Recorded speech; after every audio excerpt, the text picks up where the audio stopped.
Nous lançons un appel encore une fois au président Macky Sall. La responsabilité de la paix dans ce pays est entre ses mains. Parce que toute cette tension, en fait, l'origine, c'est sa volonté d'avoir un troisième mandat qui n'est pas acceptable, ni moralement, parce qu'il a dit partout que c'était son dernier mandat, et inacceptable selon les dispositions de la Constitution qui est très claire.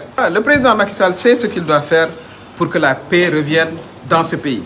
Il doit déclarer sans délai qu'il ne fera pas de troisième mandat. Il doit arrêter de pourchasser les opposants en utilisant voilà, tous les moyens. Moi-même, mon mandat de député m'a été arraché.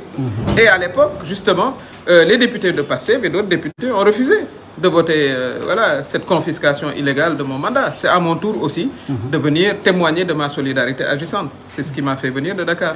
Je rappelle qu'en 2011, le président Macky Sall lui-même a été convoqué au commissariat central pour des accusations de blanchiment.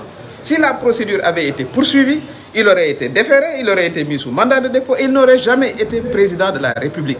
Donc ce même processus qui lui a permis d'accéder au pouvoir, il doit, à défaut de le renforcer, de le laisser dans l'état dans lequel il l'a trouvé. Ce qui n'est pas le cas aujourd'hui. Aujourd'hui, on assiste vraiment à une tentative de passage en force, une confiscation de mandats de députés, des plaintes à n'en plus finir, voilà, sur la tête des opposants, d'Ousmane Sonko notamment, et le président Macky Sall ne s'arrêtera pas en si bon chemin.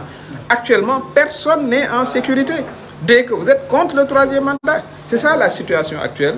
Et voilà, les démocrates feront face. Mais la communauté internationale, partout où nous les avons rencontrés, nous leur avons dit ce que je suis en train de vous dire. Qu'il parle au président Macky Sall pour que la stabilité de ce pays ne soit pas menacée.